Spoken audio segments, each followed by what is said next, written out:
Shepard did everything right. More than we could have hoped for.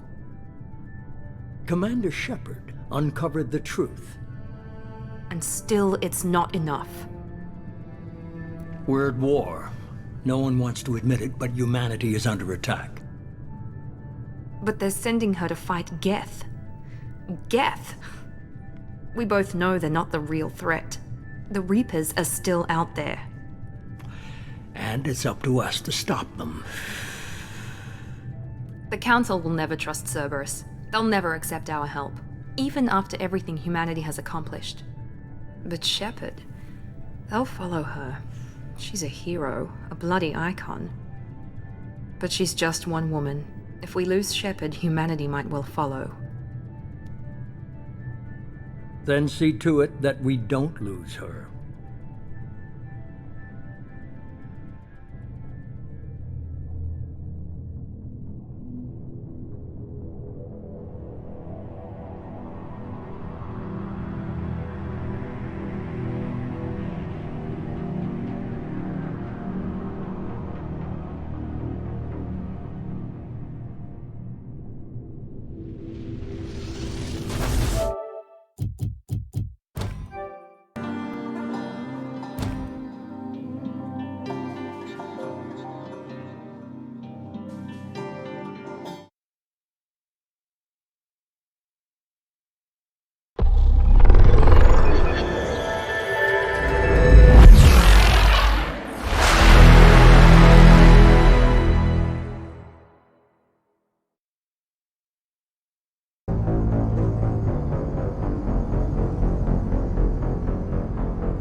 Shepard did everything right. More than we could have hoped for. Commander Shepard uncovered the truth. And still, it's not enough. We're at war. No one wants to admit it, but humanity is under attack. But they're sending her to fight Geth. Geth! We both know they're not the real threat. The Reapers are still out there. And it's up to us to stop them. The Council will never trust Cerberus. They'll never accept our help, even after everything humanity has accomplished. But Shepard, they'll follow her. She's a hero, a bloody icon. But she's just one woman. If we lose Shepard, humanity might well follow.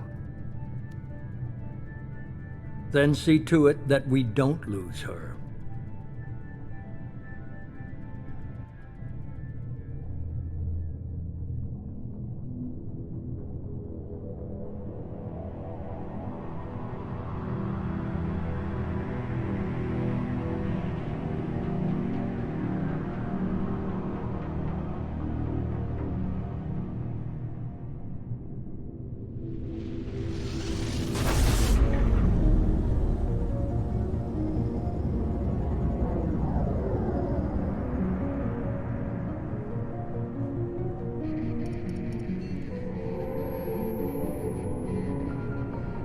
Disengaging FTL drives. Emission sinks active.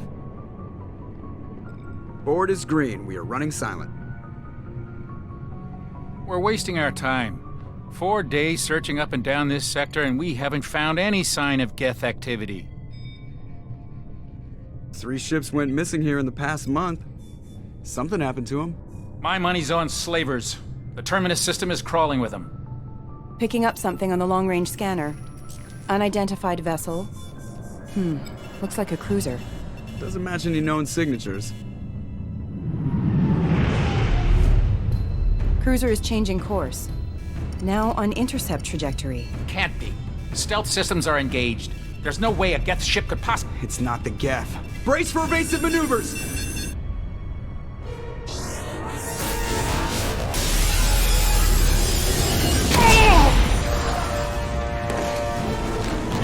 Presley! Kinetic barriers down. Multiple hull breaches. Weapons offline. Somebody get that fire out.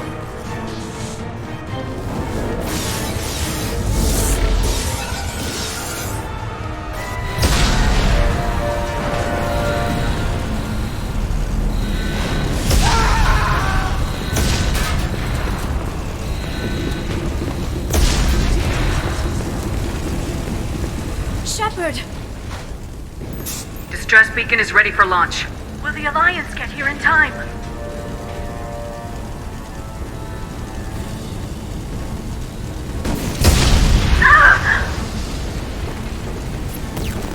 I'm not doing this just so they can find our frozen corpses.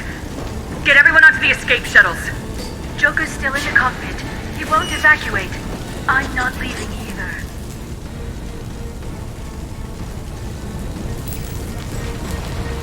Get to the damn shuttles! I'll haul Joker's crippled ass out of here. Shepard!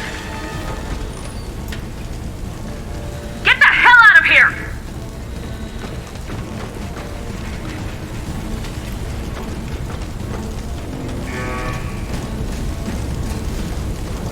Everybody in! Go, go, go!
Come on, Joker.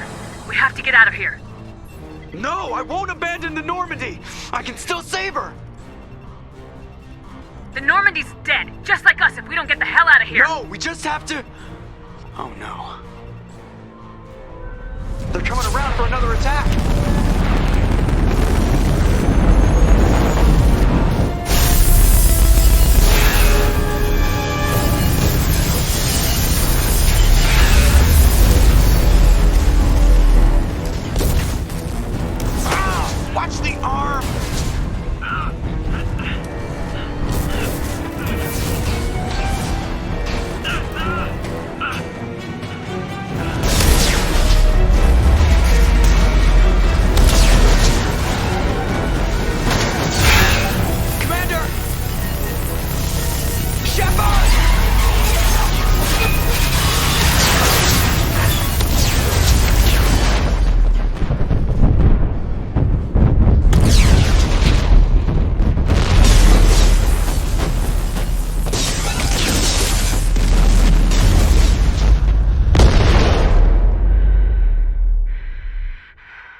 Just another routine mission.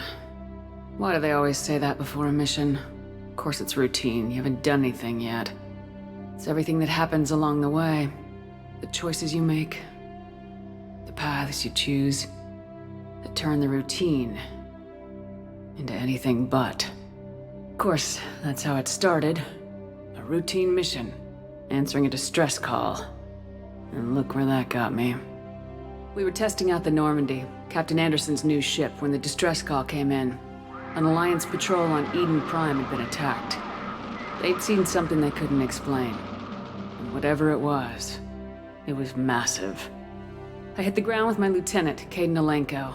A good kid, loyal, by the book, with a talent for biotics. We came across the lone survivor of the patrol, Gunnery Chief Ashley Williams. A soldier to the core. Tough, disciplined, ready to take on whatever came her way. Ashley joined up with us and took us to the spot where she lost her squad. That's when we saw it. The ship. Like nothing I'd ever seen. It was massive, scorching the colony and everything around it as it blasted away. We followed the path of destruction to an artifact, a beacon left by a long-dead race called the Protheans. The colony had dug it up, and whoever attacked them had tried to take it. Lieutenant Alenko made the mistake of getting too close. Hit him with some type of energy. I grabbed him and threw him out of the way. That's when it hit me. Hard. Every muscle in my body went rigid. I couldn't move, could barely breathe. Everything went black. And then I saw something. A vision. Dream. A nightmare.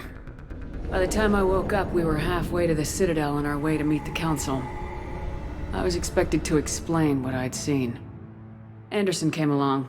So did Udina, our political representative on the Citadel. With those two heavyweights, it seemed reasonable we could persuade the Council that the ship we'd seen was a potential threat. As was the individual behind the attacks. The main suspect for the Eden Prime massacre was a Turian Spectre named Saren. He'd been seen by one of the survivors from the colony at Eden Prime, and there was some evidence to suggest that the ship was connected to Saren. But even Udina's pointed accusations weren't enough to convince the Council. They just couldn't believe one of their chosen elite Spectres could be guilty of something like that. They needed proof, which meant I needed proof. Fortunately, I wasn't alone in my search. Garrus, another Turian, wanted to help. A top agent for Citadel security. Despite orders from his superiors that he shouldn't get involved, he told me he was suspicious of Saren and he had some useful leads. More importantly, he was willing to share them. That led me to Rex, the biggest, nastiest looking Krogan bounty hunter I'd ever seen. He turned out to be more than just a brute. It was his intel that led us to a fugitive with incriminating evidence on Saren. The fugitive turned out to be an energetic little Quarian named Tally. A tech expert with a knack for hacking, she'd procured some information on Saren. Evidence that proved Saren was dirty. Tally's evidence proved that Saren was responsible for the massacre on Eden Prime, and the immense warship we'd spotted was in fact Saren's flagship. But it went much further. Saren was trying to find a way to bring back a race of sentient machines from dark space. Machines allegedly responsible for cleansing the galaxy of all organic life. These Reapers were blamed for wiping out all life 50,000 years ago, including the Protheans, then disappearing back through the mass relays to dark space, leaving no trace that they'd ever been. That explained why Saren was after the beacon, and it made some sense out of my visions, but not much else. We couldn't convince the Council that the Reapers were a threat. But they agreed Saren had to be stopped. They stripped him of his Spectre status and gave me the honor of becoming the first human Spectre. My first task? Bring down Saren. Anderson decided to stay behind, giving up his ship, the Normandy. He told me I'd need it more than he would. He also pointed me in a direction. Liara. A Prothean expert, adept in biotics, and maybe most importantly, daughter of Benezia, Saren's top lieutenant. And like most Asari, as beautiful as she is intelligent, and born with a unique ability to meld with other species. Liara was able to help me decipher some of the vision the beacon had given me. Nothing concrete, but it gave me some clues. And a new appreciation for the Asari. Her technique for accessing my vision was unexpected, but not at all unpleasant. Kaidan was a little concerned about the connection I shared with Liara. As commander, I knew either relationship had the potential to interfere with the mission.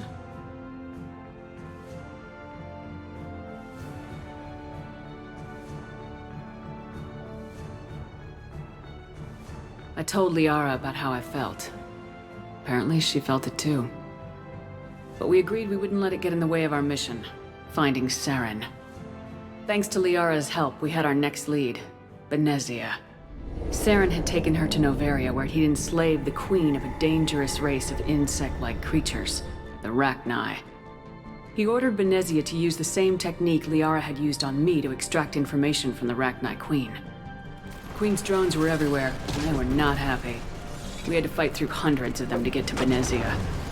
By the time we arrived, Saren was gone, with the information. I tried to reason with Benezia, but Saren had indoctrinated her. He had somehow acquired the ability to control people's actions and wills. Benezia wouldn't surrender, and Liara was forced to watch her mother die in her arms. And I was left with an angry, dangerous Rachni queen to deal with. She claimed her drones would do no harm if I released her. But the Rachni had terrorized the galaxy before.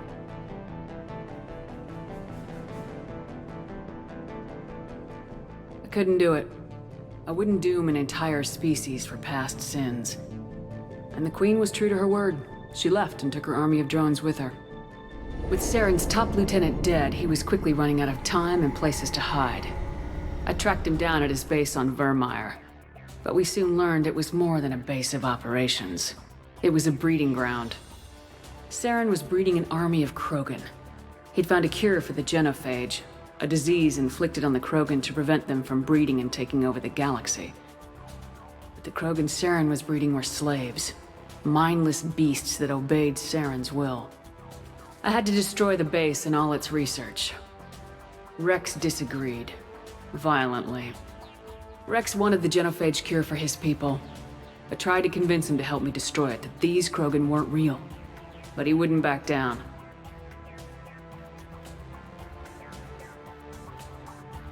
He just couldn't be reasoned with, and I couldn't let the base be saved, even if it meant curing the Krogan. Saren had to be stopped.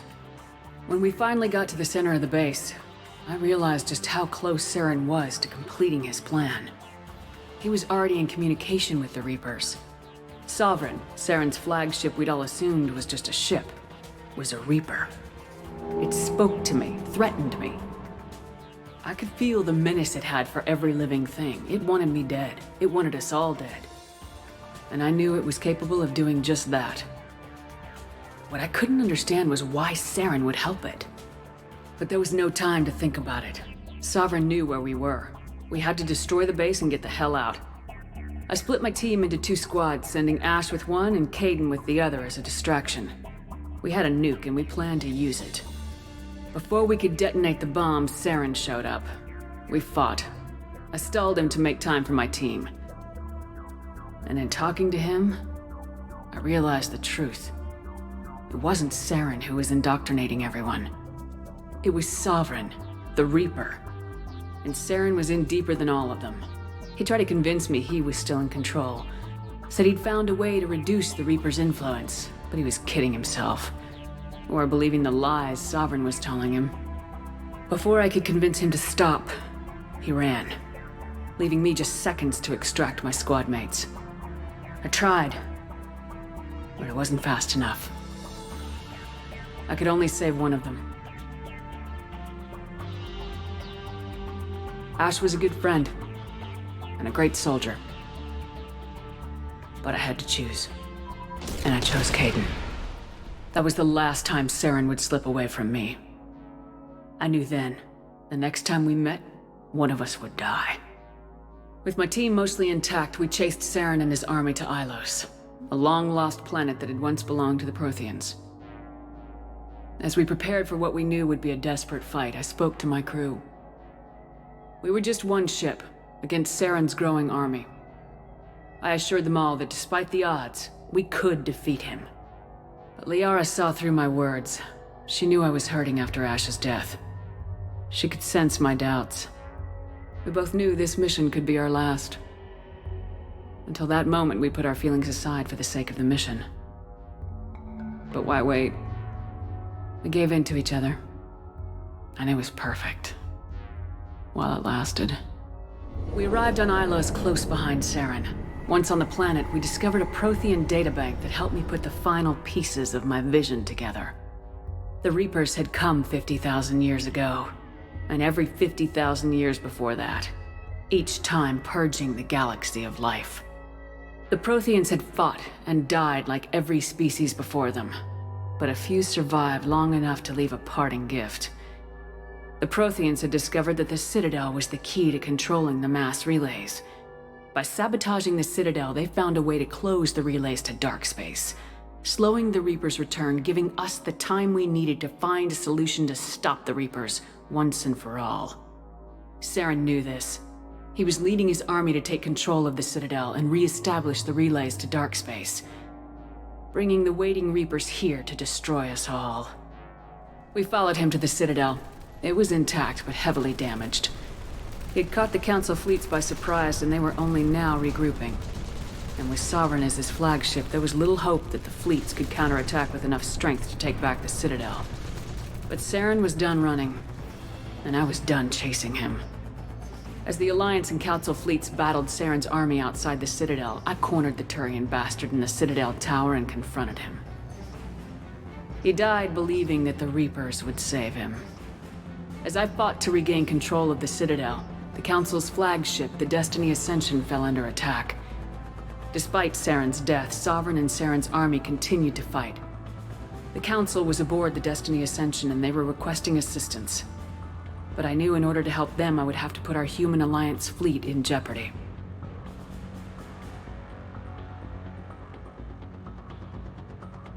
The Council could be replaced. The fleets were needed here and now if we were going to defeat Sovereign.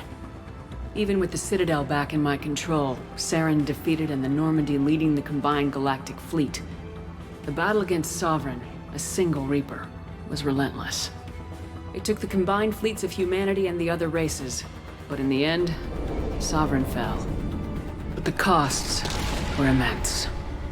While humanity's efforts in the war earned us our first seat on the Council, it was a hollow victory. The Reapers were still out there. I knew the fight was far from over, but as the one who'd led the fight against Saren, I was given new responsibilities. The choice of humanity's first counselor was left to me to decide. On the one hand, Udina, the lifetime politician, ruthless and ambitious. He would easily navigate the political landmines that would soon be placed before him. The other choice, Captain Anderson, the career soldier. Tough but fair, but a friend, and someone I could trust. Both great leaders in their own right. Anderson didn't want the job, which was a sure sign he'd be perfect for it. No ambition to get in the way. The war was over. The threat had passed. In time, the Council would rebuild itself. The Citadel could be repaired. Even the pain of lost friends would fade. But none of that mattered if the Reapers were still out there. And if they were all as powerful as Sovereign, we had to find a way to stop them. I had to find a way. I gathered my crew, took my ship, and went in search of answers. Officially, the Council would only say I was assigned cleanup duty, routing out any remnants of Saren's army. Just another routine mission.